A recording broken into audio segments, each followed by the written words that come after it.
Kamu harus hati-hati.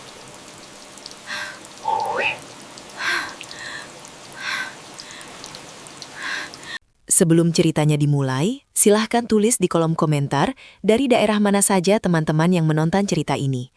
Jangan lupa like dan subscribe agar channel ini bisa semakin berkembang dan bisa mempersembahkan cerita yang lebih menarik lagi.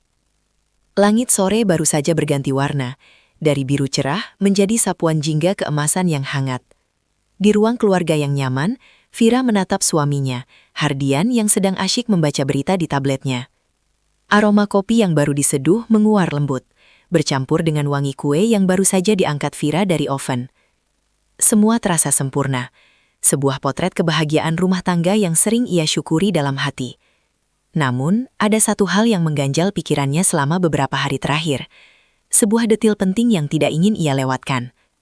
"Mas," panggil Vira lembut, meletakkan secangkir kopi di meja samping suaminya.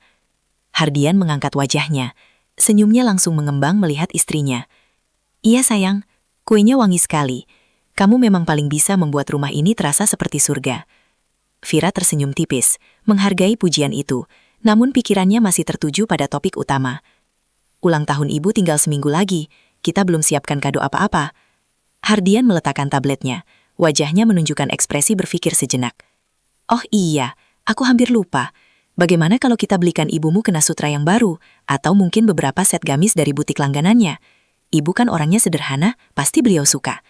Vira menggeleng pelan, bukan karena ide itu buruk, tetapi karena tahun ini ia ingin memberikan sesuatu yang jauh lebih istimewa.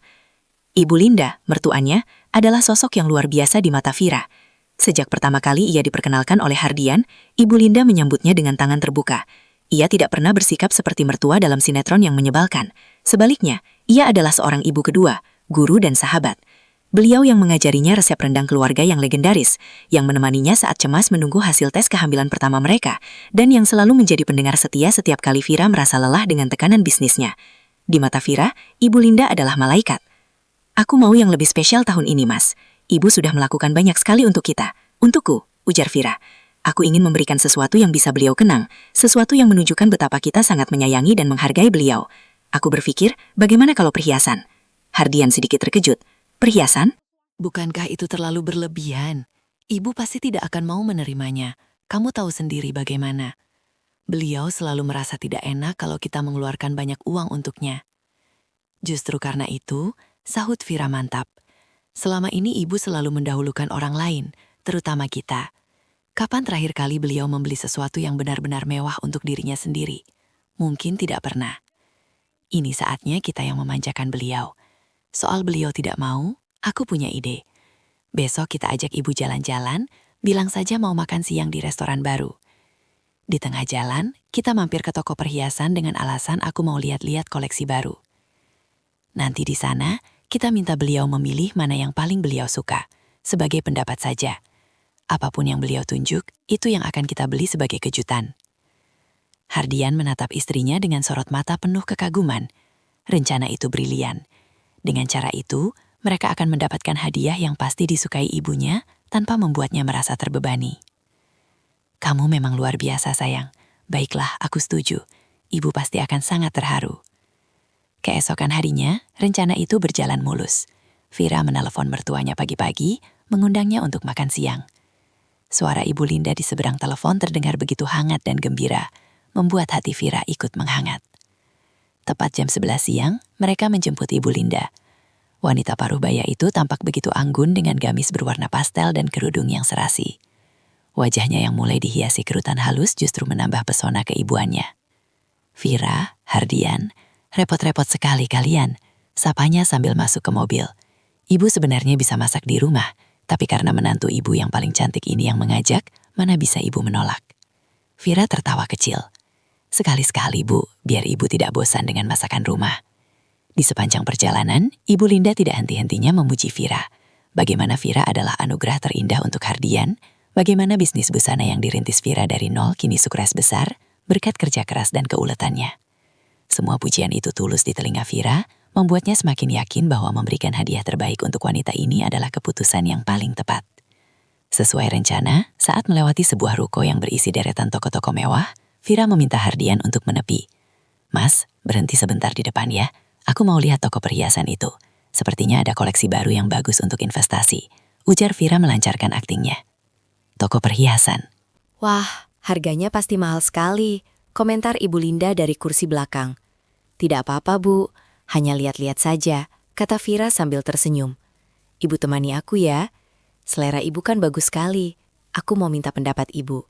Mana yang modelnya klasik dan tidak lekang oleh waktu? Ibu Linda dengan sifatnya yang tidak bisa menolak permintaan menantu kesayangannya, akhirnya mengangguk setuju. Mereka bertiga masuk ke dalam toko perhiasan yang megah itu. Cahaya lampu kristal di langit-langit memantul indah pada etalase kaca yang berkilauan, menampilkan deretan kalung, gelang, cincin dan anting berlian yang memukau. Seorang pegawai muda menyambut mereka dengan ramah, namun Vira merasa ada sepasang mata lain yang mengawasi mereka dari sudut ruangan. Vira membiarkan Ibu Linda berjalan di depannya, mengagumi setiap perhiasan yang dipajang. Ia bisa melihat binar tulus di mata mertuanya, sebuah kekaguman murni seorang wanita pada keindahan. Vira tersenyum puas, rencananya berhasil. Saat Ibu Linda berhenti di depan etalase yang memajang koleksi kalung berlian, Vira mendekat. Bagus ya, Bu. Menurut Ibu mana yang paling cantik? Pancing Vira.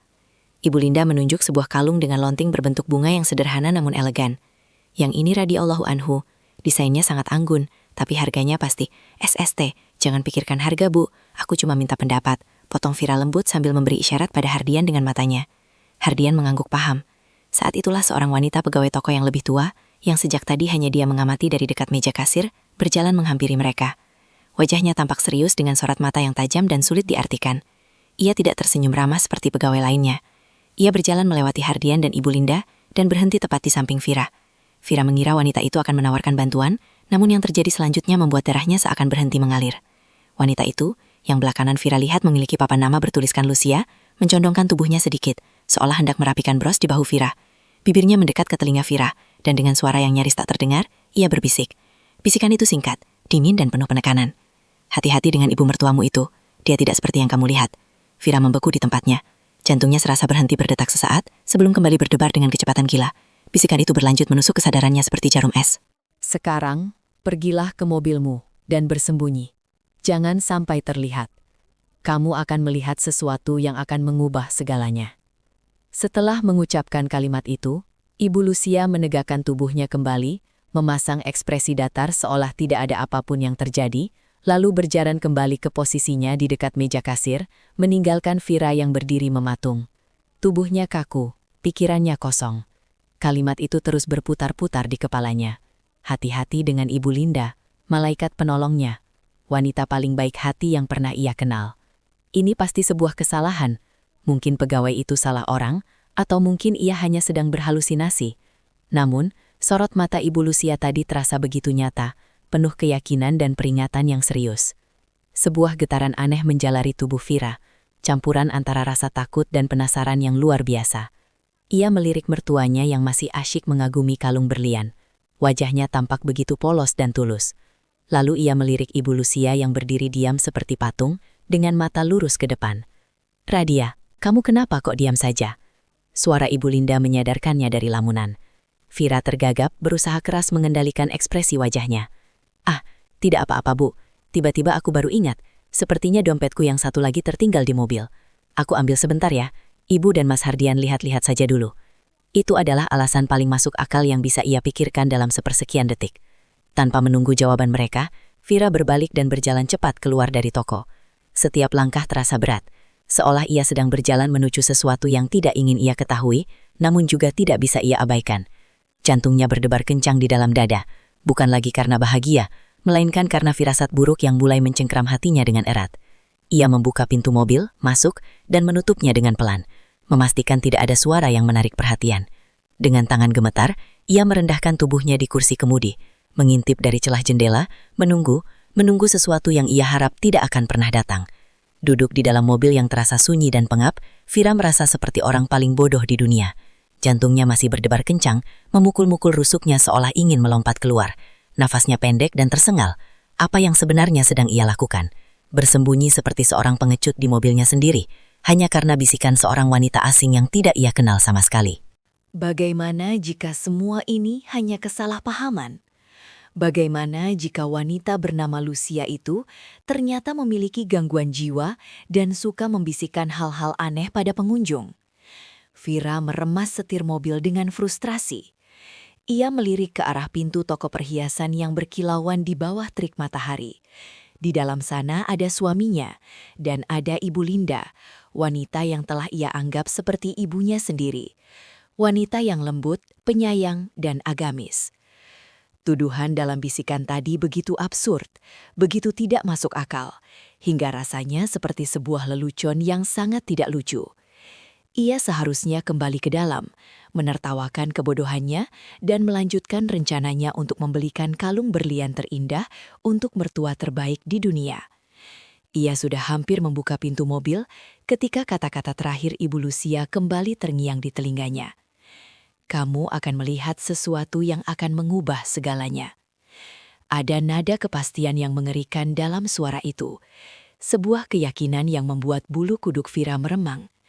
Rasa penasaran yang kini bercampur dengan sebersit ketakutan menahannya di tempat. Baiklah, ia akan memberikan waktu 10 menit. Hanya 10 menit. Jika tidak ada apapun yang terjadi dalam 10 menit, ia akan kembali ke dalam dan melupakan insiden aneh ini selamanya. Vira menyalakan layar ponselnya, melihat jam digital yang menunjukkan pukul 12 menit. Ia menunggu. Menit pertama terasa seperti 1 jam. Ia terus mengintip ke arah pintu toko, namun yang terlihat hanyalah lalu lalang pengunjung lain. Menit kedua, ketiga, pikirannya mulai berkelana. Ia mengingat semua kebaikan Ibu Linda, mengingat bagaimana mertuanya itu membawakannya bubur hangat saat ia sakit, bagaimana ia memijat punggungnya saat ia kelelahan, bagaimana ia selalu memberinya nasihat bijak dengan senyum teduh. Tidak mungkin, sama sekali tidak mungkin wanita seperti itu menyembunyikan sesuatu yang buruk. 5 menit berlalu, Vira mulai merasa gelisah. Ia merasa bersalah telah meragukan Ibu Linda. Ia sudah siap untuk menyerah. Ia mengangkat tubuhnya hendak keluar. Ketika pintu toko perhiasan itu terbuka, jantung Vira seakan berhenti berdetak. Itu Ibu Linda. Beliau keluar dari toko sendirian. Namun, ada yang aneh. Wajah yang dilihat Vira sekarang bukanlah wajah lembut dan hangat yang ia kenal. Senyum teduh itu lenyap. Raut mukanya berubah menjadi dingin, keras, dan penuh perhitungan. Matanya yang biasanya memancarkan kelembutan, kini terlihat tajam dan waspada, menyapu sekeliling area parkir seolah memastikan tidak ada yang mengawasinya. Vira secara refleks menundukkan kepalanya lebih dalam, hanya menyisakan matanya yang mengintip dari balik dashboard. Perubahan drastis itu begitu mengejutkan, seolah ia sedang melihat orang yang sama sekali berbeda. Ibu Linda berdiri sejenak di depan toko, lalu mengeluarkan ponsel dari tasnya dan mengetikkan sesuatu. Tak sampai 1 menit kemudian, sebuah mobil sedan hitam mengkilap berhenti tidak jauh dari tempat Ibu Linda berdiri. Kaca mobil yang gelap membuat Vira tidak bisa melihat siapa yang ada di dalamnya. Pintu penumpang depan terbuka dan seorang pria keluar. Pria itu berperawakan tegap, mengenakan setelan mahal yang tampak sedikit norak dengan rambut disisir kelimis ke belakang.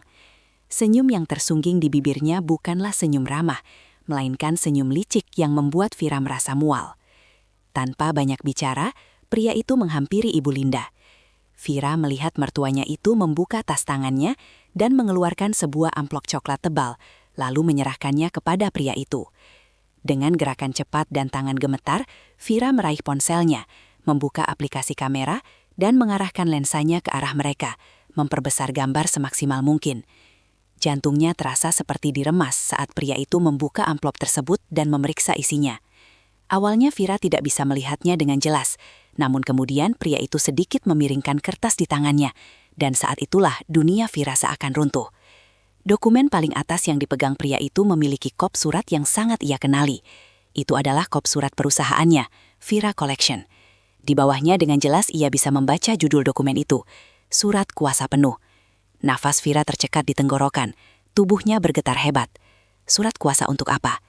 Ia tidak pernah menandatangani surat apapun untuk Ibu Linda. Pikirannya kacau. Mungkin ia salah lihat. Mungkin itu hanya dokumen biasa. Tapi getaran buruk di hatinya mengatakan sebaliknya. Pria itu kemudian mengeluarkan selembar dokumen lain dari amplop. Sebuah buku kecil berwarna biru gelap, paspor. Pria itu membukanya dan meskipun dari kejauhan, Vira bisa melihat dengan jelas foto siapa yang terpampang di sana. Foto Ibu Linda. Seluruh kekuatan di tubuh Vira seakan lenyap, kakinya lemas, tangannya yang memegang ponsel bergetar tak terkendali. Surat kuasa atas perusahaannya, dan sebuah paspor. Dua hal itu jika digabungkan hanya bisa berarti satu hal. Sebuah rencana untuk mengambil alih segalanya, dan melarikan diri. Pikiran itu begitu mengerikan, begitu biadab, hingga otaknya menolak untuk memprosesnya. Ini tidak mungkin terjadi. Ini pasti mimpi buruk. Vira terus merekam. Ia melihat Ibu Linda dan pria itu berbicara singkat. Ia tidak bisa mendengar percakapan mereka, tapi ia bisa melihat ekspresi wajah mertuanya. Dingin, tegas, penuh perintah. Sama sekali tidak ada jejak wanita rapuh dan lembut yang selama ini ia puja. Setelah beberapa saat, pria itu mengangguk, memasukkan kembali semua dokumen ke dalam amplop, lalu kembali ke mobilnya. Sedan hitam itu melaju pergi, menghilang di tikungan jalan. Dan kemudian, hal yang paling mengerikan terjadi setelah mobil itu pergi. Ibu Linda berdiri diam sejenak. Ia menarik nafas dalam-dalam, dan dalam sekejap, wajahnya kembali berubah. Otot-ototnya yang tegang mengendur, tatapan matanya yang tajam kembali menjadi lembut. Dan sebuah senyum teduh yang familiar terukir kembali di bibirnya. Seolah-olah ia baru saja mengganti sebuah topeng. Transformasi itu begitu cepat dan sempurna, membuat Vira merinding hingga ke tulang. Dengan senyum manis di wajahnya, Ibu Linda berbalik dan berjalan santai menuju mobil Vira. Vira panik. Dengan cepat ia mematikan rekaman video, melempar ponselnya ke kursi sebelah, dan berusaha mengatur nafasnya yang memburu. Ia harus bersikap normal. Ia tidak boleh menunjukkan bahwa ia telah melihat semuanya. Pintu mobil terbuka. "Lama sekali sayang, kamu dari mana?" tanya Ibu Linda dengan nada suaranya yang biasa, penuh kehangatan. "Ibu dan Hardian sampai bingung mencarimu. Kami sudah selesai di dalam. Hardian sedang membayar bros kecil yang ibu pilih tadi." Vira menelan ludah yang terasa pahit, memaksakan seulas senyum di bibirnya yang terasa kaku. "Maaf Bu, tadi perutku tiba-tiba sakit, jadi aku cari toilet umum sebentar. Ini baru saja mau kembali ke toko." Kebohongan itu meluncur begitu saja dari bibirnya. Rasanya aneh, untuk pertama kalinya ia berbohong pada wanita itu. "Oh, ya ampun, kasihan sekali menantu ibu. Kamu tidak apa-apa sekarang? Mau ibu belikan minyak angin?" tanya Ibu Linda, menunjukkan keprihatinan yang kini terasa seperti racun bagi Vira. "Tidak apa-apa Bu, sudah lebih baik," jawab Vira, suaranya sedikit bergetar. Tak lama kemudian, Hardian kembali ke mobil, menenteng sebuah kantong belanja kecil. "Sudah beres, ibu hanya mau bros kecil ini, padahal tadi aku sudah suruh pilih kalung yang paling mahal," kata Hardian sambil tertawa, sama sekali tidak menyadari badai yang baru saja menghancurkan dunia istrinya. Perjalanan pulang terasa seperti siksaan terpanjang dalam hidup Vira. Ia duduk di kursi kemudi, mencengkram setir dengan buku-buku jari yang memutih. Di sebelahnya, Hardian mengobrol ringan dengan ibunya yang duduk di belakang. Mereka tertawa membicarakan hal-hal sepele. Vira hanya bisa menyahut sesekali dengan gumaman tidak jelas. Pikirannya penuh dengan rekaman kejadian tadi. Wajah dingin Ibu Linda, surat kuasa palsu itu, paspor pria licik itu, semuanya berputar seperti film horor yang tidak ada habisnya. Setiap tawa dan kalimat lembut dari mertuanya kini terdengar seperti desisan ular di telinganya. Wanita yang duduk di belakangnya, yang sedang menasehati Hardian untuk tidak terlalu lelah bekerja, adalah wanita yang sama yang beberapa menit lalu melakukan transaksi gelap untuk menghancurkannya. Topeng itu begitu sempurna. Sandiwara itu begitu meyakinkan, dan ia, Vira, telah menjadi penonton yang paling bodoh dan paling naif selama bertahun-tahun. Saat mereka tiba di depan rumah dan Ibu Linda turun sambil mengucapkan terima kasih dengan senyumnya yang paling manis, Vira hanya bisa membalas dengan senyum kaku. Pintu rumah tertutup, meninggalkan Vira dan Hardian di dalam mobil. Tapi bagi Vira, ia merasa sendirian, benar-benar sendirian dalam sebuah konspirasi mengerikan yang baru saja ia sadari. Ia tahu, mulai detik ini, hidupnya tidak akan pernah sama lagi. Makan malam hari itu terasa seperti sebuah sandiwara absurd yang dimainkan di atas panggung neraka. Vira duduk di meja makan di antara suami yang ia cintai dan ibu mertua yang kini ia takuti. Setiap denting sendok dan garpu yang beradu dengan piring terdengar seperti lonceng kematian di telinganya. Di hadapannya tersaji opor ayam kesukaannya yang dimasak khusus oleh Ibu Linda. Aroma santan dan rempah yang biasanya akan membuatnya berselera, kini justru membuat perutnya mual. Ia hanya bisa menunduk, mengaduk-aduk nasi di piringnya tanpa berniat menyuapnya. "Kamu kenapa, sayang? Kok tidak dimakan?" Suara Hardian terdengar lembut, penuh perhatian. "Apa kamu masih tidak enak badan?" Vira mengangkat wajahnya, memaksakan seulas senyum. "Hanya sedikit lelah, Nas. Proyek di butik sedang padat sekali. Justru kalau lelah harus makan yang banyak, Nak Vira." Timpal Ibu Linda dari seberang meja. Wajahnya memancarkan kekhawatiran yang tampak begitu tulus, begitu nyata, hingga sesaat Vira hampir meragukan apa yang telah ia lihat dengan mata kepalanya sendiri. "Ini ibu sengaja masak opor kesukaanmu." Ayo dimakan, nanti kamu jatuh sakit. Kasihan Hardian jadi khawatir. Vira menelan ludah. Ia memaksakan satu suap nasi dan ayam masuk ke mulutnya. Rasanya seperti menelan pasir. Pikirannya tidak berada di ruang makan itu. Pikirannya tertinggal di dalam mobil, memutar ulang rekaman video di ponselnya yang kini terasa seperti barang bukti paling berbahaya di dunia. Setiap kali ia melirik Ibu Linda, ia tidak lagi melihat wajah keibuan yang teduh. Ia melihat topeng dingin yang terpasang sempurna. Ia melihat wanita licik yang sedang menghitung hari untuk menghancurkannya. Bagaimana bisa seseorang memiliki dua wajah yang begitu berbeda? Bagaimana bisa ia hidup bertahun-tahun di samping monster tanpa pernah menyadarinya? "Benar kata ibu, kamu harus jaga kesehatan. Lanjut Hardian, jangan terlalu memforsir diri. Bisnis memang penting, tapi keluarga nomor satu." Keluarga. Kata itu terasa seperti tamparan bagi Vira. Keluarga mana yang dimaksud suaminya? Keluarga yang ia lihat sekarang, yang penuh dengan kebohongan, atau keluarga yang akan segera dihancurkan oleh ibu kandungnya sendiri? Vira merasa sangat sendirian, terjebak dalam sebuah rahasia mengerikan yang tidak bisa ia bagi dengan siapapun, terutama dengan pria di sampingnya yang begitu memuja ibunya. Menceritakan hal ini pada Hardian sekarang hanya akan memicu pertengkaran hebat. Hardian tidak akan pernah percaya. Ia akan menuduh Vira salah paham, atau lebih buruk lagi, menuduhnya cemburu dan ingin menyingkirkan ibunya. Tidak, ia butuh lebih dari sekadar video buram. Ia butuh bukti yang tidak terbantahkan. Setelah makan malam yang terasa seperti seabad itu selesai, Vira segera pamit masuk ke kamar dengan alasan ingin beristirahat lebih awal. Ia mengunci pintu, menyandarkan punggungnya yang gemetar di sana, dan akhirnya membiarkan air matanya mengalir. Ia menangis tanpa suara, menangis dalam diam karena rasa takut, pengkhianatan dan kebingungan yang menyesakkan dadanya. Setelah beberapa menit, ia menghapus air matanya. Waktunya untuk menangis sudah habis. Sekarang adalah waktunya untuk mencari tahu seberapa dalam lubang kelinci yang mematikan ini. Ia menunggu. Ia mendengar suara televisi dari ruang keluarga, lalu suara Hardian dan ibunya mengobrol dan tertawa. Suara tawa Ibu Linda terdengar seperti gema dari alam lain, membuatnya merinding. 1 jam berlalu, 2 jam. Akhirnya ia mendengar langkah kaki Hardian menaiki tangga. Dengan cepat ia merebahkan diri di tempat tidur dan berpura-pura tertidur. Hardian masuk dengan pelan, mengecup keningnya, lalu berbaring di sampingnya. Tak lama kemudian, dengkuran halus suaminya mulai terdengar, berirama dengan detak jam di dinding. Vira menunggu setengah jam lagi untuk memastikan Hardian benar-benar terlelap. Lalu, dengan gerakan sepelan mungkin, ia bangkit dari tempat tidur. Rumah itu gelap dan sunyi.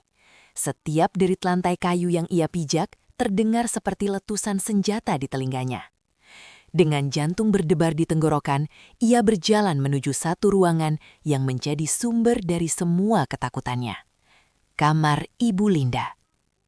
Pintu kamar itu tidak terkunci. Vira mendorongnya pelan, masuk ke dalam kegelapan yang hanya diterangi oleh cahaya bulan yang menyelinap dari jendela. Aroma terapi lavender yang menenangkan, yang selalu ada di kamar mertuanya, kini terasa mencekik. Ia harus bergerak cepat. Ia mulai dari tempat yang paling jelas, laci meja rias. Isinya hanya peralatan kosmetik, beberapa perhiasan imitasi, dan buku-buku doa. Lemari pakaian juga tidak menunjukkan hal yang aneh, hanya deretan gamis dan kerudung yang tersusun rapi. Di bawah tempat tidur, hanya ada beberapa kotak sepatu kosong. Vira mulai merasa putus asa. Mungkin tidak ada apa-apa di sini. Mungkin semua bukti disimpan oleh pria licik tadi. Ia hampir menyerah saat matanya tertumbuk pada sebuah objek di sudut ruangan. sebuah peti kayu berukuran sedang terbuat dari kayu jati dengan ukiran bunga yang sudah agak kusam. Vira pernah menanyakan tentang peti itu sekali, dan Ibu Linda menjawab dengan mata berkaca-kaca. Itu hanya peti kenangan, Nak. Isinya semua barang peninggalan almarhum ayahmu Hardian. Ibu menyimpannya untuk mengenang masa-masa indah kami. Hatinya berdebar lebih kencang. Firasatnya mengatakan ada sesuatu di dalam sana. Ia mencoba membukanya tetapi peti itu terkunci. Ia meraba-raba mencari kuncinya di sekitar meja, namun tidak menemukannya. Keputusasaan membuatnya nekat. Ia mengambil sebuah penjepit rambut dari sakunya dan mencoba mencongkel kunci sederhana itu. Setelah beberapa kali mencoba dengan tangan gemetar, terdengar bunyi klik pelan. Kunci itu terbuka. Dengan napas tertahan, Vira mengangkat tutup peti yang berat itu. Aroma kapur barus yang menyengat langsung menyambutnya. Di lapisan paling atas memang ada beberapa barang kenangan, beberapa album foto tua yang menunjukkan potret pernikahan Ibu Linda dan almarhum suaminya, foto-foto Hardian saat masih bayi, ada juga beberapa surat cinta yang sudah menguning. Vira merasa sedikit bersalah. Mungkin ia memang sudah keterlaluan menodai kenangan suci ini, namun ia tidak berhenti, tangannya terus menggali lebih dalam. Di bawah tumpukan album foto itu, ia merasakan sesuatu yang berbeda. Bukan kain atau kertas foto, melainkan setumpuk dokumen tebal yang diikat dengan tali rafia. Tangannya bergetar saat mengangkat tumpukan dokumen itu. Ini bukan surat cinta. Ini adalah bundel tagihan utang, surat peringatan dari bank, dan beberapa dokumen perjanjian gadai. Semuanya atas nama almarhum ayah Hardian. Matanya membelalak. Jadi, di balik citra keluarga terhormat yang selalu ditampilkan Ibu Linda, ternyata mereka menyimpan masalah keuangan yang sangat besar di masa lalu. Tapi itu bukan penemuan yang paling mengejutkan. Di dasar peti, tersembunyi di bawah semua dokumen utang itu, ada sebuah map tipis berwarna biru. Vira membukanya dengan perasaan tidak enak. Di dalamnya hanya ada 2 lembar kertas. Lembar pertama adalah salinan polis asuransi jiwa. Nama tertanggung, Tirta Yasa, almarhum ayah Hardian. Jumlah uang pertanggungan yang tertera di sana membuat mata Vira terbelalak. Jumlahnya sangat fantastis, lebih dari cukup untuk melunasi semua utang di atasnya, dan masih menyisakan banyak sekali uang untuk hidup mewah. Nama penerima manfaat tunggal, Linda. Jantung Vira mencelos. Ia membaca detil polis itu lebih lanjut. Tanggal kematian tertanggung, penyebab kematian, serangan jantung. Terasa wajar. Tapi firasat buruknya semakin menjadi-jadi. Ia lalu mengambil lembar kertas kedua. Sebuah kliping koran lokal yang sudah sangat kuning dan rapuh, nyaris hancur saat ia sentuh. Judulnya sudah sedikit robek tapi ia masih bisa membacanya. Bisnis lokal tewas misterius, dugaan keracunan.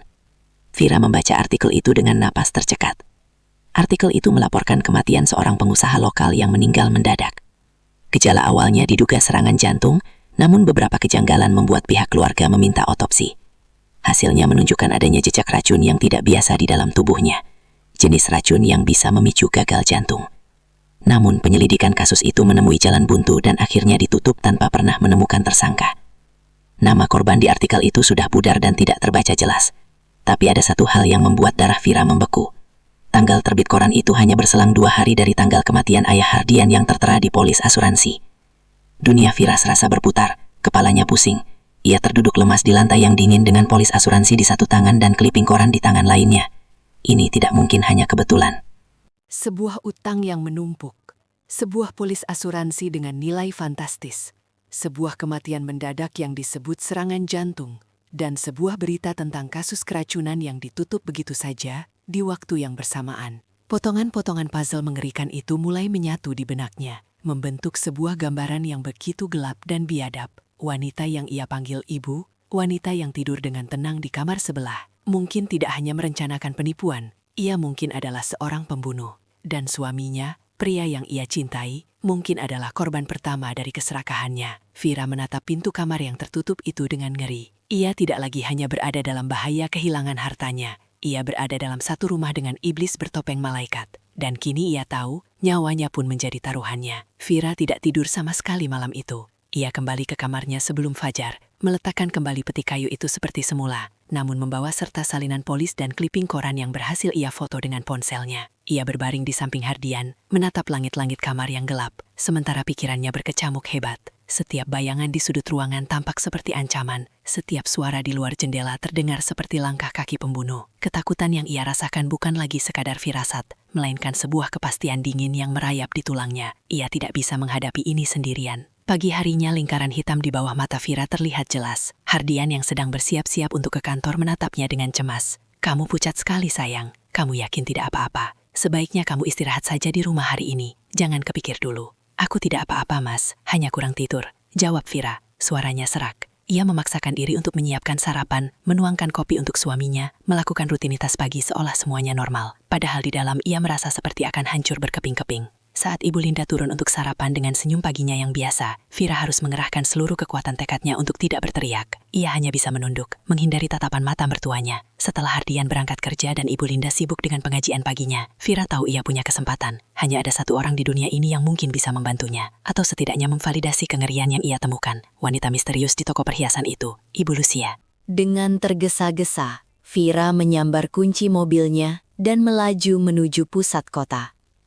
Jantungnya berdebar kencang sepanjang perjalanan. Bagaimana jika wanita itu tidak ada di sana? Bagaimana jika ia menolak untuk bicara? Bagaimana jika ia hanya orang iseng? Tapi Vira menepis semua keraguan itu. Ia tidak punya pilihan lain. Toko perhiasan itu tampak sama megahnya seperti kemarin. Vira masuk dengan langkah ragu. Ia melihat sekeliling dan hatinya lega saat melihat sosok Ibu Lucia sedang berdiri di dekat etalase merapikan beberapa gelang. Vira langsung menghampirinya. Ibu Lucia, panggil Vira. Suaranya sedikit bergetar. Wanita itu mengangkat wajahnya. Ekspresinya tetap datar, namun matanya yang tajam seolah sudah tahu tujuan kedatangan Vira. Ada yang bisa saya bantu? Tanyanya dengan nada formal. Kita perlu bicara, desak Vira. Suaranya pelan, namun penuh penekanan. Ini tentang apa yang ibu katakan kemarin. Tentang ibu mertua saya. Ibu Lucia melirik sekeliling. Ada beberapa pelanggan lain di dalam toko. Saya tidak tahu apa yang Anda maksud. Saya sedang bekerja. Wanita itu mencoba mengelak. Tapi Vira tidak akan membiarkannya pergi. Tolong Bu, bisik Vira. Matanya mulai berkaca-kaca karena putus asa. Saya sudah melihatnya. Saya melihat dia bertemu dengan seorang pria. Saya melihat surat kuasa palsu itu. Dan semalam, saya menemukan hal lain. Sesuatu yang jauh lebih buruk. Saya mohon, Ibu adalah satu-satunya orang yang bisa saya tanyai. Melihat keputusasaan di mata Vira, pertahanan Ibu Lucia akhirnya luluh. Ia menghela napas panjang. Sebuah napas yang terdengar syarat dengan beban masa lalu. Ikut saya, katanya singkat. Ibu Lucia membimbing Vira melewati sebuah pintu tersembunyi di belakang toko, menuju sebuah kantor kecil yang sempit dan remang-remang. Aroma teh melati yang pekat tercium di ruangan itu. Ibu Lucia mempersilahkan Vira duduk di kursi sederhana. Lalu ia duduk di hadapannya. Ia menatap Vira lekat-lekat, seolah mengukur kedalaman masalah yang dihadapi wanita muda di depannya. Ceritakan apa yang kamu temukan, perintahnya dengan suara tenang. Dengan tangan gemetar, Vira mengeluarkan ponselnya. Ia menunjukkan rekaman video pertemuannya, lalu foto polis asuransi dan kliping koran yang ia temukan. Saat melihat foto-foto itu, wajah Ibu Lucia mengeras. Genggaman tangannya di atas meja mengencang hingga buku-buku jarinya memutih. Keheningan menyelimuti ruangan itu selama beberapa saat, hanya dipecah oleh suara napas Vira yang tidak teratur. Akhirnya Ibu Lucia berbicara, suaranya serak karena emosi yang tertahan. Sudah kuduga, ular itu tidak pernah berubah. Apa maksud Ibu? Siapa sebenarnya Ibu Linda? Tanya Vira. Ibu Lucia menyandarkan punggungnya, matanya menatap kosong ke dinding, seolah sedang melihat pemandangan dari masa lalu yang menyakitkan. Namanya bukan hanya Linda. Mulainya dulu dia dan suaminya Tirtayasa adalah rekan bisnis ayah saya. Perusahaan kami bergerak di bidang properti. Ayah saya orang yang jujur dan pekerja keras, sementara Tirtayasa lebih lemah dan mudah dipengaruhi. Tapi istrinya Linda adalah otaknya. Dia ambisius, serakah, dan sangat licik. Vira mendengarkan dengan napas tertahan. Mereka menghancurkan perusahaan kami dari dalam. Lanjut Ibu Lucia, matanya berkilat menahan amarah dan duka. Mereka memanipulasi pembukuan, menggelapkan dana proyek, membuat utang fiktif atas nama perusahaan kami. Ayah saya terlalu percaya pada mereka. Saat beliau akhirnya sadar, Semuanya sudah terlambat. Perusahaan kami diambang kebangkrutan dengan tumpukan utang yang menggunung. Linda dan Tirtayasa datang menemuinya, menawarkan untuk mengambil alih seluruh sisa aset perusahaan untuk menyelesaikan utang. Tentu saja ayah saya menolak. Beliau bilang beliau akan melaporkan mereka ke polisi. Ibu Lucia berhenti sejenak, menelan ludah yang terasa pahit. Itu adalah terakhir kalinya saya melihat ayah saya hidup. Seminggu setelah pertemuan itu, terjadi kecelakaan di salah satu lokasi proyek kami. Sebuah balok beton besar jatuh menimpanya. Laporan resmi polisi menyebutnya kecelakaan kerja murni karena kelalaian. Tapi saya tahu itu bukan kecelakaan. Mereka membunuhnya. Mereka membunuhnya karena ayah saya menolak untuk bungkam. Air mata mengalir di pipi Vira. Cerita itu begitu mirip dengan apa yang ia curigai. Begitu mengerikan. Saya tidak punya bukti, kata Ibu Lucia lagi. Penyelidikan ditutup begitu saja. Mereka punya uang dan koneksi untuk membungkam semuanya. Tak lama setelah ayah saya meninggal, Linda dan Tirtayasa tiba-tiba punya banyak uang. Mereka melunasi semua utang mereka dan mulai hidup mewah. Uang dari mana? Tentu saja dari polis asuransi ayah saya yang dipalsukan dan dari sisa aset kami yang akhirnya jatuh ke tangan mereka. Tapi suaminya sendiri, bisik Vira ngeri. Bagaimana mungkin dia tega? Ular akan memakan siapa saja jika merasa lapar. Bahkan pasangannya sendiri, jawab Ibu Lucia dingin. Saya yakin, setelah mereka mendapatkan semua yang mereka inginkan, Tirtayasa menjadi beban bagi Linda. Mungkin Tirtayasa merasa bersalah, mungkin dia ingin mengaku, atau mungkin Linda hanya tidak mau berbagi uang asuransi itu. Bagi wanita seperti dia, nyawa manusia tidak ada harganya dibandingkan dengan tumpukan uang. Keheningan kembali menyelimuti ruangan itu. Vira akhirnya mengerti segalanya. Peringatan di toko perhiasan itu bukan sekedar firasat, melainkan dendam dari masa lalu yang belum usai. Ibu Lucia telah melihat pola yang sama berulang kembali dengan Vira sebagai target barunya. Ibu Lucia mencondongkan tubuhnya ke depan, meraih kedua tangan Vira yang dingin. Genggamannya kuat dan mantap. Ia menatap lurus ke dalam mata Vira yang basah. Sorot matanya yang tadi penuh duka, kini berubah menjadi tajam dan penuh peringatan keras. "Dengarkan aku baik-baik, nak," katanya dengan suara bergetar, namun tegas. "Ibu mertuamu itu bukan hanya pencuri. Dia adalah pembunuh berdarah dingin. Dia sudah pernah melakukannya. Dan dia tidak akan ragu melakukannya lagi padamu jika kamu menghalangi jalannya. Apa yang kamu hadapi sekarang bukanlah sekedar perebutan harta. Ini adalah pertarungan untuk nyawamu." Lalu suara yang paling Vira kenali terdengar, suara Ibu Linda. Tapi ini bukan suara lembut dan keibuan yang biasa ia dengar. Suara ini dingin, tidak sabar, dan penuh dengan racun kebencian. "Sabar, aku sudah menunggu bertahun-tahun untuk mendapatkan apa yang seharusnya menjadi milikku. Anak itu sepertinya mulai curiga. Aku bisa merasakannya. Dia tidak seperti biasanya. Rencana sakit jiwa ini terlalu lambat." Terdengar suara Tio mencoba menenangkan. "Tapi ini cara yang paling aman, Bu. Paling bersih. Aku tidak peduli dengan cara aman," bentak suara Ibu Linda. Dan Vira tersentak mendengarnya. Tidak ada waktu lagi. Kalau perlu kita pakai rencana B. Ada jeda sejenak. Lalu suara Tio terdengar lagi. Kali ini nadanya lebih rendah dan ragu. "Rencana B. Maksud ibu yang itu. Bukankah itu terlalu beresiko?" "Resiko apa?"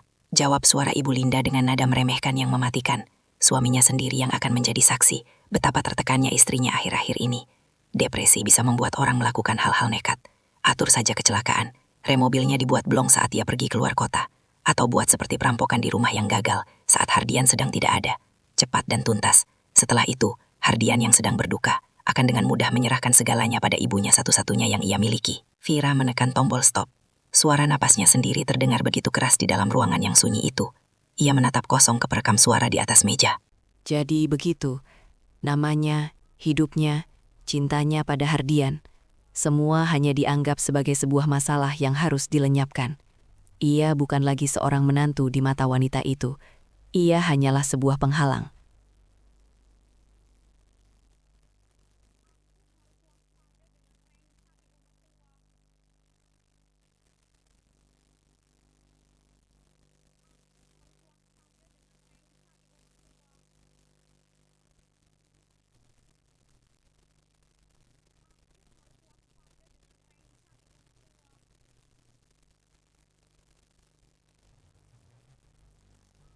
Dan yang ketiga, yang paling sulit dari semuanya.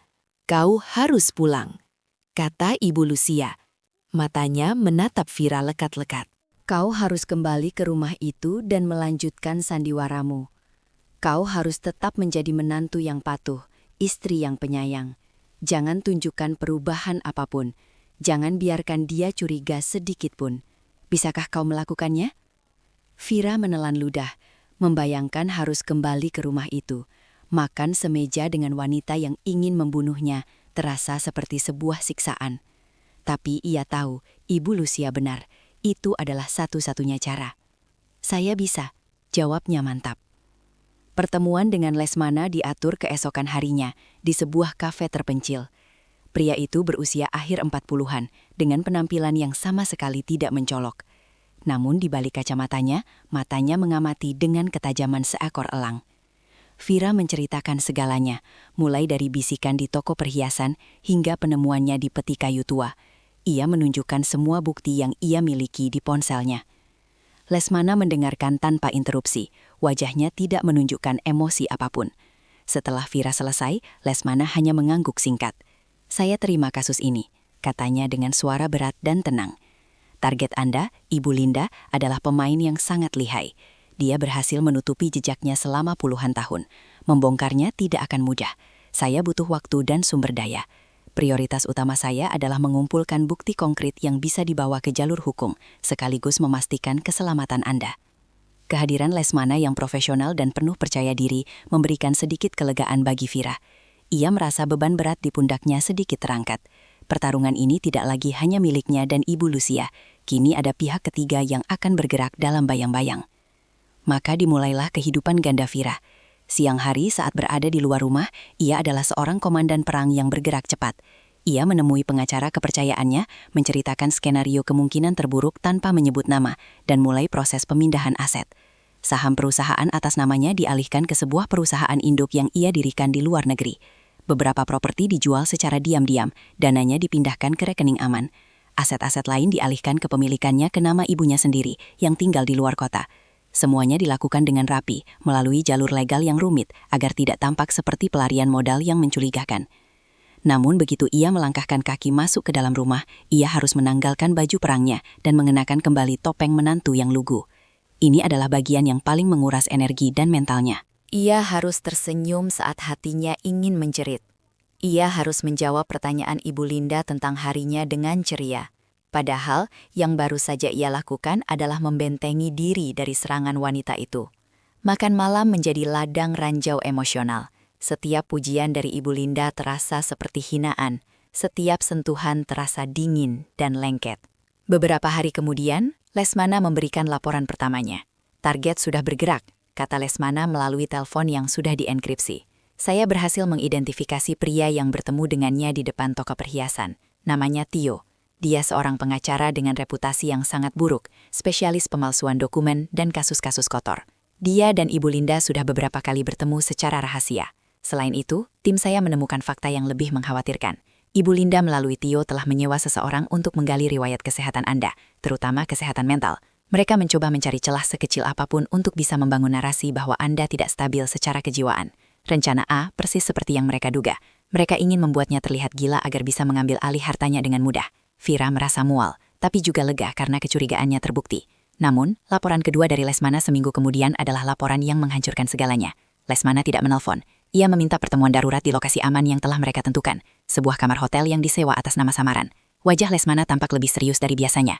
Ada perkembangan baru, Nyonya Vira, katanya tanpa basa-basi. Perkembangan yang sangat berbahaya. Lesmana meletakkan sebuah perekam suara digital kecil di atas meja. Salah satu orang saya berhasil memasang alat penyadap di ruang kerja pengacara Tio.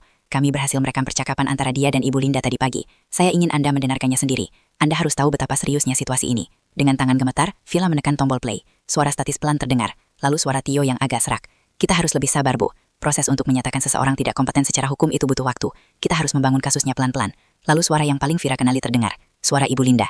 Tapi ini bukan suara lembut dan keibuan yang biasa ia dengar. Suara ini dingin, tidak sabar, dan penuh dengan racun kebencian. Sabar. Aku sudah menunggu bertahun-tahun untuk mendapatkan apa yang seharusnya menjadi milikku.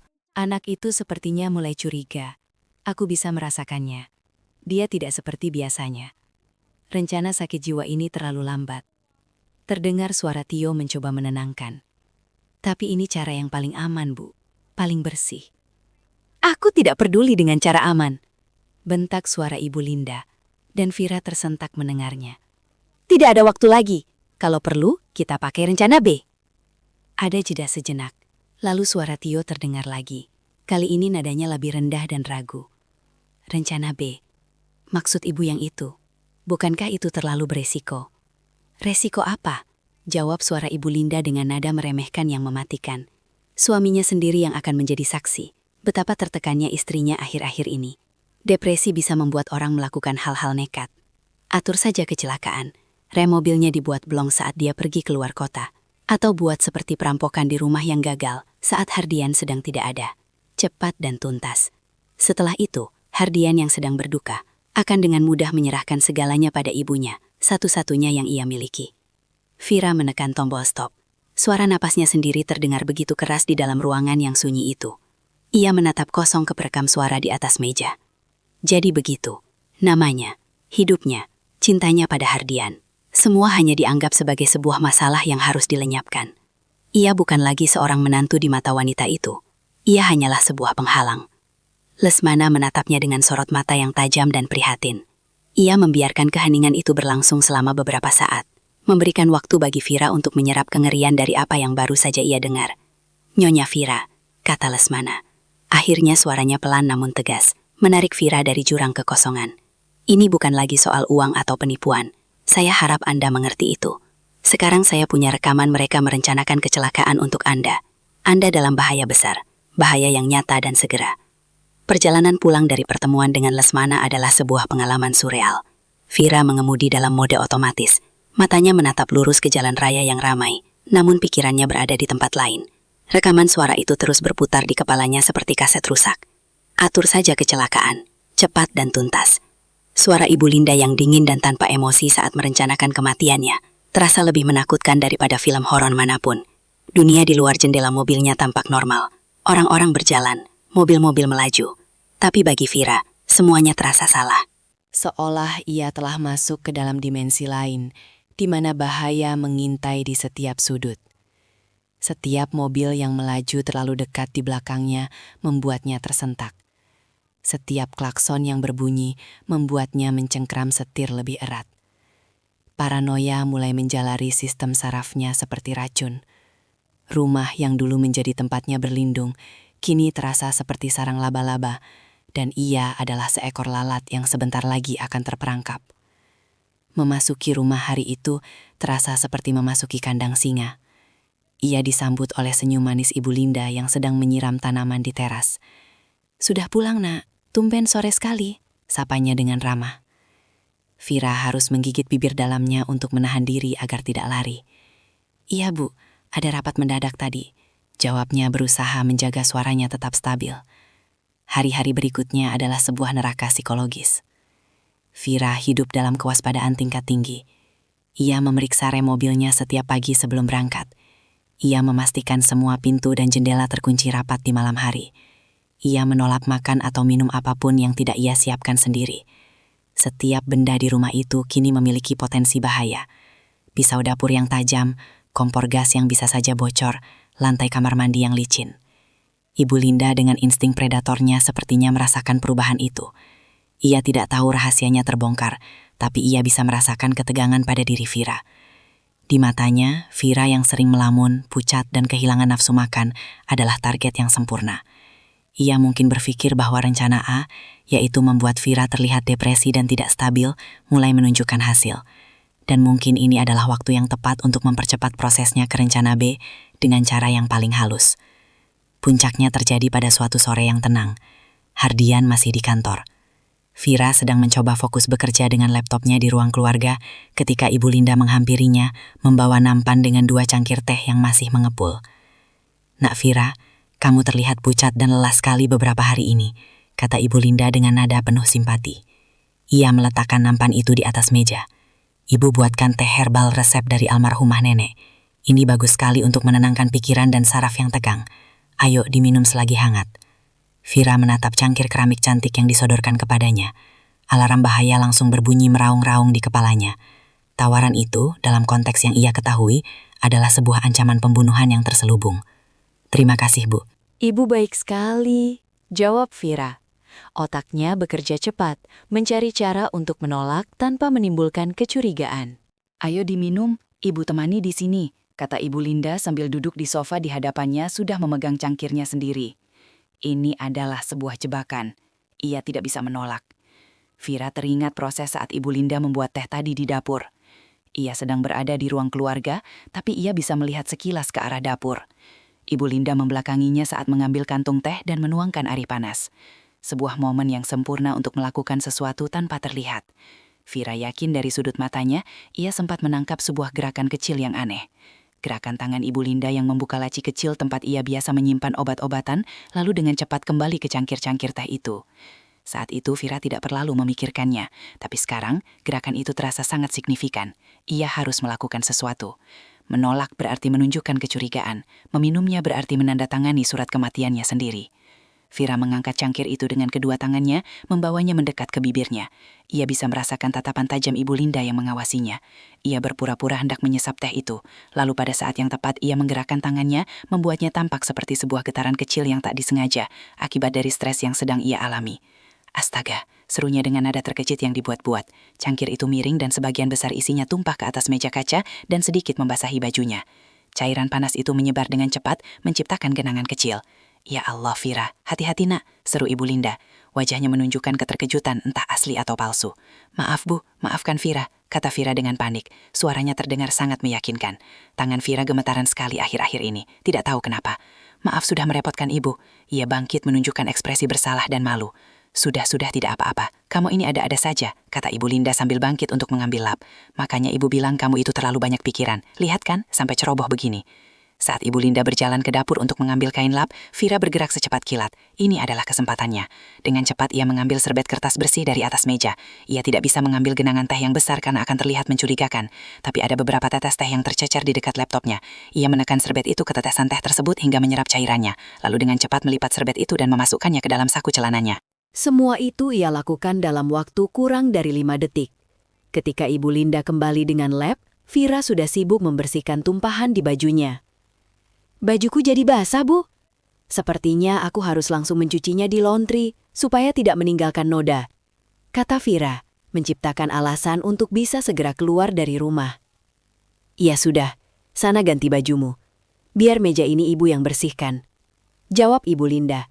Tampak sedikit kecewa karena rencananya gagal, namun berhasil menutupinya dengan baik. Vira segera berlari ke kamarnya, mengganti pakaian dan menyambar kunci mobilnya. Jantungnya berdebar begitu kencang, seolah akan meledak. Ia berhasil lolos, dan yang lebih penting, ia berhasil mendapatkan barang bukti. Ia melajukan mobilnya bukan ke laundry, melainkan ke sebuah alamat yang telah diberikan oleh Lesmana, sebuah laboratorium forensik swasta yang bisa bekerja cepat dan rahasia. Ia menyerahkan serbet yang lembab itu kepada seorang analis di sana, menjelaskan bahwa ia mencurigai adanya zat asing di dalamnya dan meminta hasil yang paling cepat. Setelah membayar biaya tes kilat yang mahal, ia kembali ke mobilnya. Penantian selama beberapa jam berikutnya adalah siksaan. Ia tidak berani pulang. Ia hanya berputar-putar di sekitar kota tanpa tujuan, terus memeriksa ponselnya setiap beberapa detik. Akhirnya, saat senja mulai turun, ponselnya bergetar. Sebuah pesan masuk dari nomor yang tidak dikenal. Sesuai protokol dari laboratorium, Vira menepikan mobilnya di pinggir jalan yang sepi. Dengan jari-jari yang terasa beku, ia membuka pesan itu. Pesan itu sangat singkat, tanpa basa-basi, dan ditulis dalam istilah teknis. Tapi ada satu kata di sana yang ia mengerti. Satu kata yang mengkonfirmasi semua mimpi terburuknya dan menyegel takdir ibu mertuanya. Sampel positif mengandung jejak digitalis. Dosis berulang dapat memicu aritmia dan gagal jantung fatal. Vira membaca kata itu berulang-ulang. Digitalis, racun jantung. Jadi ini rencana B yang sebenarnya, bukan kecelakaan mobil atau perampokan, melainkan sebuah pembunuhan pelan-pelan yang dirancang agar terlihat seperti kematian alami akibat serangan jantung. Dingin, kejam, dan nyaris sempurna. Sambil menatap layar ponselnya yang menyala, Vira tidak merasakan takut lagi. Yang ada hanyalah amarah yang membeku menjadi es. Permainan ini sudah selesai. Ia kini memegang bukti pembunuhan di tangannya, dan ia akan memastikan iblis itu membayar semua perbuatannya.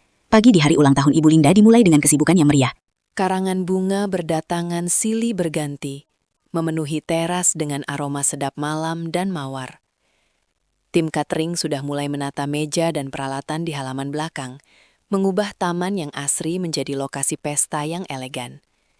Dari luar, semua tampak sempurna.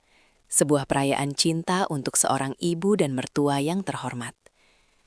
Namun di dalam benak Vira, Keheningan yang dingin dan fokus yang tajam telah mengambil alih. Hari ini bukanlah hari perayaan. Hari ini adalah hari penghakiman. Ia tidak lagi merasa seperti korban yang ketakutan. Semalam setelah menerima hasil lab, sesuatu dalam dirinya telah berubah. Rasa takutnya mengkristal menjadi sebuah ketenangan yang mematikan. Ia kini adalah seorang strategis, seorang eksekutor yang telah dengan cermat merancang setiap detail dari kejatuhan musuhnya. Dini hari tadi, sebelum matahari terbit, ia menyelinap keluar untuk pertemuan terakhir dengan Lesmana dan Ibu Lucia di sebuah kedai kopi yang sepi. Mereka duduk di sudut yang gelap, meninjau kembali rencana untuk terakhir kalinya. Semua sudah terpasang, lapor Lesmana dengan suara rendah. 3 kamera tersembunyi di ruang keluarga, resolusinya tinggi. 1 di dalam pot anggrek, 1 di bingkai foto digital, dan 1 lagi di detektor asap. Mikrofonnya sangat sensitif, bisa menangkap suara bisikan sekalipun. Proyektor sudah terpasang di balik panel dinding, tidak akan ada yang sadar sampai dinyalakan. Tim saya akan memonitor semuanya dari mobil van di ujung jalan. Polisi? Tanya Vira. Sudah siaga? Aku sudah bicara dengan Inspektur Ahmad, kontak lamaku yang paling kupercaya. Dia sudah melihat bukti awal dan setuju ini adalah kasus yang serius. Dia dan timnya akan menunggu panggilanku. Begitu kau memberikan sinyal, mereka akan masuk. Jelas Lesmana. Ibu Lucia meletakkan tangannya di atas tangan Vira. Tangan itu terasa hangat dan kuat. Kamu sudah siap, nak? Tanyanya lembut. Malam ini akan menjadi malam yang sangat berat. Melihat wajah aslinya di depan semua orang, terutama di depan suamimu, akan sangat menyakitkan. Vira mengangguk, menatap kedua sekutunya dengan rasa terima kasih yang mendalam. Saya siap, Bu. Rasa sakit ini tidak ada apa-apanya dibandingkan dengan kebohongan yang telah saya jalani selama ini. Malam ini, semuanya harus berakhir. Kembali ke rumah, Vira mulai memainkan perannya. Ia membantu para pelayan menata kue, memastikan semuanya sempurna. Ia bahkan membantu Ibu Linda memilih gaun yang akan dikenakannya malam ini. Sebuah gamis sutra berwarna lavender yang membuatnya tampak begitu anggun dan keibuan. Bagaimana menurutmu? Cantik tidak?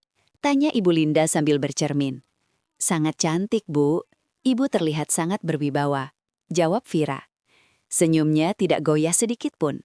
Meskipun di dalam hatinya, ia melihat seorang ratu ular yang sedang mengenakan kostum malaikatnya.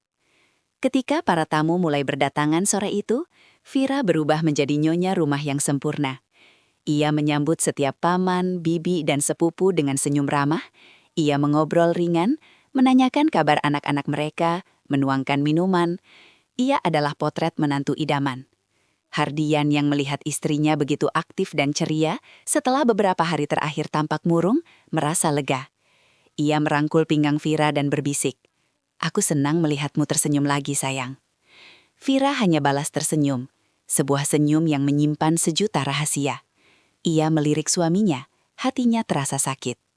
Malam ini, ia tidak hanya akan menghancurkan ibu mertuanya, ia juga akan menghancurkan dunia suaminya, meruntuhkan pilar utama dalam hidupnya. Tapi ini harus dilakukan. Kebenaran sepahit apapun harus diungkap. Pesta berlangsung dengan meriah, suara tawa dan obrolan memenuhi ruangan. Ibu Linda berada di pusat perhatian, menerima ucapan selamat dan hadiah dengan ekspresi haru dan bahagia. Ia mengenakan bros kecil yang dibelikan Hardian tempo hari, memamerkannya dengan bangga sebagai bukti cinta anaknya yang sederhana namun tulus. Bagi Vira, bros itu tampak seperti medali kejahatan yang dikenakan tanpa rasa malu. Setelah acara makan malam, tibalah saatnya pemotongan kue. Diiringi lagu selamat ulang tahun, Ibu Linda meniup lilin di atas kue tartnya yang besar. Semua orang bertepuk tangan. Setelah itu beberapa anggota keluarga yang dituakan memberikan sambutan singkat, memuji kebaikan dan ketabahan Ibu Linda sebagai seorang ibu dan seorang nenek. Sandiwara itu begitu sempurna, begitu meyakinkan, hingga Vira hampir merasa mual menyaksikannya. Dan kemudian, saat yang ditunggu-tunggu pun tiba. Setelah semua sambutan selesai, Ibu Linda mengambil mikrofon. Wajahnya yang tersenyum tiba-tiba berubah menjadi sedih, matanya mulai berkaca-kaca. "Terima kasih atas semua doa dan perhatiannya," mulainya dengan suara bergetar. "Di hari yang bahagia ini, sebenarnya ada satu hal yang membebani hati ibu." Ruangan yang tadinya riuh mendadak menjadi hening. Semua mata tertuju padanya. Ibu Linda memandang ke arah Vira dengan tatapan penuh kasih sayang dan kekhawatiran. Seperti yang mungkin beberapa dari kalian sadari, menantu saya tercinta, Vira, sedang melewati masa-masa yang sulit. Beban pekerjaan dan tekanan bisnis sepertinya telah membuatnya sangat lelah, baik secara fisik maupun mental. Vira merasakan tatapan para tamu kini beralih kepadanya. Ia hanya menunduk, memainkan perannya sebagai wanita yang rapuh. Sebagai seorang ibu, lanjut Ibu Linda, air matanya mulai menetes. Hati saya hancur melihatnya seperti ini. Saya ingin sekali membantunya, meringankan bebannya. Ia kemudian berbalik ke arah Hardian yang berdiri di sampingnya dengan wajah cemas. Ia memberi isyarat agar beberapa paman dan bibi yang paling dihormati mendekat. Hardian, nak, panggilnya Liri, sambil mengeluarkan selembar dokumen dari dalam tasnya. Demi kebaikan Vira dan juga keluarga kita, Ibu sudah menyiapkan sebuah surat. Ini hanya surat kuasa pengelolaan aset sementara. Tanda tangani ini, nak. Biarkan Ibu yang membantu mengurus bisnis Vira untuk sementara waktu sampai kondisi mentalnya pulih dan stabil kembali. Ini demi meringankan bebannya, Ibu tidak tega melihatnya terus-menerus tertekan. Ia menyodorkan dokumen dan sebuah pulpen kepada Hardian. Seluruh ruangan senyap. Semua orang bisa mendengar isak tangis Ibu Linda yang terdengar begitu meyakinkan. Mereka memandang Vira dengan kasihan, lalu memandang Hardian dengan penuh harap. Hardian tampak bingung dan ragu. Ia menatap ibunya yang menangis, lalu menatap istrinya yang hanya dia menunduk. Ia terjebak di tengah-tengah. Di satu sisi, ia mencintai istrinya dan tidak mau melangkahi haknya. Di sisi lain, ia melihat ibunya yang tampak begitu tulus ingin membantu. Ia mengambil dokumen itu, membacanya sekilas, lalu ia mengambil pulpen. Matanya menatap Vira, mencari semacam isyarat, tapi Vira tetap diam. Dengan hati yang berat, didorong oleh rasa kasihan pada ibunya dan kekhawatiran pada istrinya, Hardian akhirnya mengarahkan ujung pulpen itu ke atas kertas, tepat di atas garis yang tersedia untuk tanda tangan. Jarum jam di dinding seolah berhenti berdetak. Seluruh alam semesta Vira terfokus pada satu titik itu. Ujung pulpen yang hanya berjarak beberapa milimeter dari kertas yang akan merampas segalanya darinya. Inilah saatnya. Tepat saat ujung pulpen Hardian hendak menyentuh permukaan kertas, sebuah suara menghentikannya. Suara itu tidak keras, namun terdengar begitu jelas dan mantap di tengah keheningan yang mencekam, memotong isak tangis palsu di Bu Linda seperti sebilah pedang. "Tunggu, Mas." Semua orang menoleh serempak ke sumber suara. Vira mengangkat wajahnya. Tidak ada lagi ekspresi rapuh atau tatapan kosong di sana. Matanya kini menyala dengan ketenangan yang dingin dan kekuatan yang tak terbantahkan. Ia perlahan bangkit dari kursinya dan berjalan ke depan, melewati para tamu yang menatapnya dengan bingung.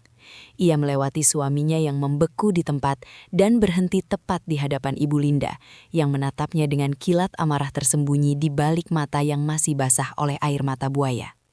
Tanpa memedulikan tatapan mereka, Vira berjalan ke arah dinding tempat sebuah panel dekoratif terpasang. Ia mengeluarkan sebuah remote kecil dari sakunya. "Selamat ulang tahun sekali lagi, Ibu," katanya. Suaranya kini terdengar oleh semua orang di ruangan itu. "Saya sangat tersentuh dengan kekhawatiran Ibu terhadap saya. Sebagai balasannya, dan sebagai kado ulang tahun dari menantu yang sangat berbakti ini, saya sudah menyiapkan sebuah persembahan khusus." Ia menekan sebuah tombol. Panel dinding itu bergeser tanpa suara, memperlihatkan sebuah layar proyektor besar yang tersembunyi di baliknya. Para tamu bergumam kaget, tidak mengerti apa yang sedang terjadi. "Saya ingin mempersembahkan sebuah film dokumenter singkat," lanjut Vira, matanya terpaku pada Ibu Linda. "Sebuah film tentang betapa Ibu sangat menyayangi dan memperjuangkan keluarga ini. Mari kita saksikan bersama." Dengan satu tekanan tombol lagi, proyektor menyala. Layar yang tadinya putih kini menampilkan sebuah gambar yang agak buram, direkam dari jarak jauh. Itu adalah pemandangan di depan sebuah toko perhiasan mewah. Para tamu tampak bingung apa maksud dari semua ini. Lalu sosok Ibu Linda muncul di layar, keluar dari toko. Tapi wajah yang mereka lihat bukanlah wajah sendu yang mereka lihat sekarang. Wajah di layar itu dingin, keras, dan penuh perhitungan. Beberapa tamu mulai berbisik-bisik. Video berlanjut, sesosok pria licin keluar dari sedan hitam menghampiri Ibu Linda. Mereka melihat dengan mata kepala sendiri bagaimana Ibu Linda menyerahkan sebuah amplop coklat dan bagaimana pria itu mengintip isinya, sebuah paspor dan setumpuk surat dengan kop surat yang familiar bagi mereka yang tahu bisnis Vira. Wajah Ibu Linda yang asli kini pucat pasi, senyumnya lenyap digantikan oleh ekspresi panik. "Apa-apaan ini?" jeritnya, suaranya melengking. "Hentikan ini, Vira, kamu sudah gila. Ini semua fitnah, rekayasa." Ia mencoba maju untuk merebut remote dari tangan Vira, namun beberapa paman menahannya. Wajah mereka menunjukkan kebingungan yang mendalam. Hardian menatap layar, lalu menatap ibunya, lalu kembali ke layar. Wajahnya pucat, ekspresinya kosong karena syok. Vira tetap tenang di tengah kekacauan itu. Ia sama sekali tidak terpengaruh oleh teriakan mertuanya. Ia menunggu hingga jeritan itu mereda. Lalu dengan suara yang dingin dan terkendali, ia kembali berbicara. "Tenang, Bu. Ini baru bagian pembuka. Filmnya masih panjang," katanya. Ia kemudian menoleh kepada suaminya. "Mas Hardian, mungkin Mas masih ragu. Mungkin Mas pikir ini hanya salah paham soal bisnis, atau aku hanya paranoid. Tapi pernahkah Mas berpikir bagaimana jika aku menolak menandatangani surat itu? Atau bagaimana jika rencanamu untuk membuatku terlihat gila gagal? Jangan khawatir, Bu. Ibu sudah menyiapkan rencana, bukan?" Vira menekan tombol berikutnya di remote, layar menjadi gelap. Keheningan yang tegang menyelimuti ruangan. Dan kemudian, dari speaker yang tersembunyi, sebuah suara memenuhi ruangan. Suara bercakapan. "Kita harus lebih sabar, Bu." Terdengar suara pria yang diidentifikasi Vira sebagai suara Tio. Lalu suara Ibu Linda, dingin dan kejam, menggema di ruangan itu. "Sabar, aku sudah menunggu bertahun-tahun. Anak itu sepertinya mulai curiga. Rencana sakit jiwa ini terlalu lambat." Para tamu terkesiap serempak. Mereka saling pandang dengan ngeri. Itu jelas-jelas suara Ibu Linda. Rekaman berlanjut. Setiap kata terdengar seperti paku yang ditancapkan ke peti mati kebohongan Ibu Linda. "Aku tidak peduli dengan cara aman. Tidak ada waktu lagi. Kalau perlu kita pakai rencana B. Atur saja kecelakaan. Rem mobilnya dibuat blong saat dia pergi keluar kota. Atau buat seperti perampokan di rumah yang gagal. Cepat dan tuntas."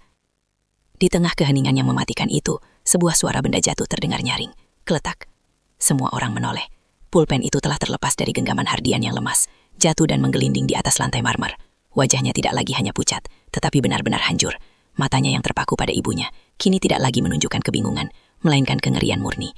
Kengerian seorang anak yang baru saja mendengar ibunya sendiri, dengan suara yang biasa ia dengar, menyanyikan lagu Nina Bobo untuknya, dengan tenang merencanakan pembunuhan terhadap istrinya. Ibu Linda membuka mulutnya, ingin menjerit, menyangkal, mengatakan apa saja untuk menghentikan mimpi buruk ini, namun tidak ada suara yang keluar. Vira menatapnya tanpa emosi. Remote masih tergenggam erat di tangannya. "Filmnya belum selesai, Bu," katanya dengan suara sedingin es. "Bagian terbaiknya baru akan dimulai." Keheningan di ruangan itu begitu tebal, begitu berat.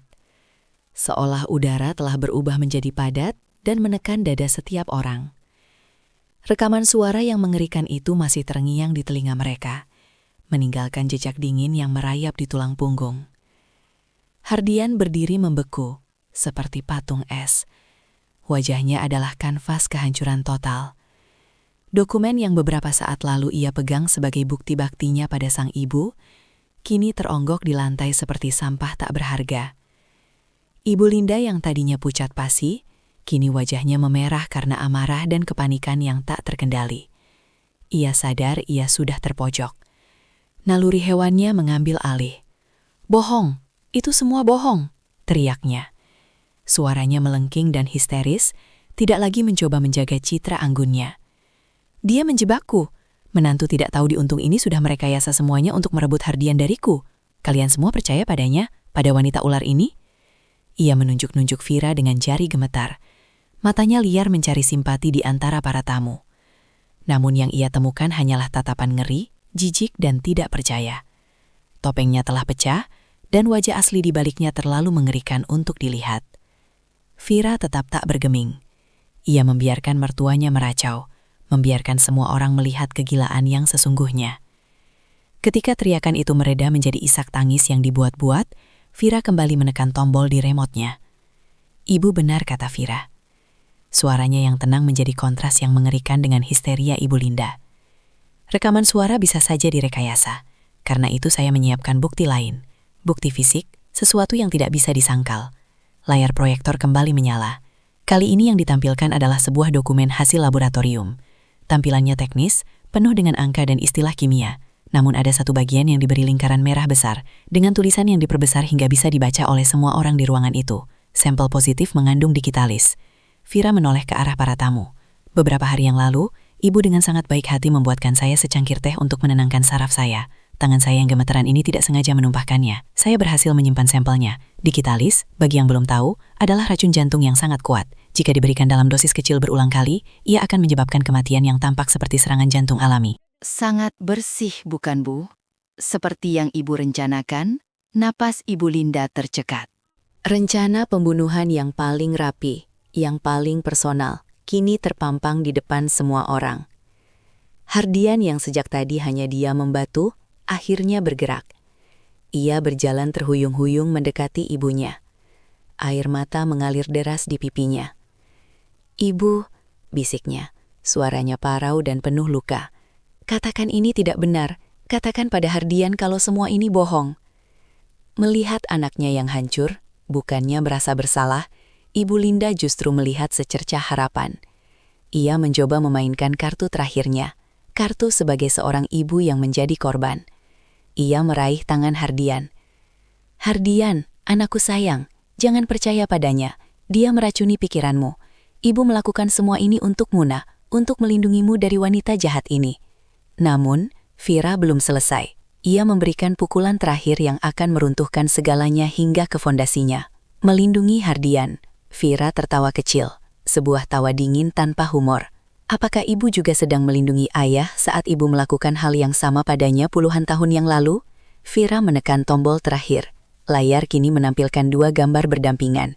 Di satu sisi, foto polis asuransi jiwa atas nama almarhum Tirtayasa dengan nilai pertanggungan yang fantastis.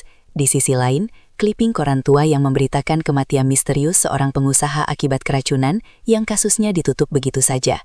Tanggal kedua dokumen itu hanya berselang beberapa hari.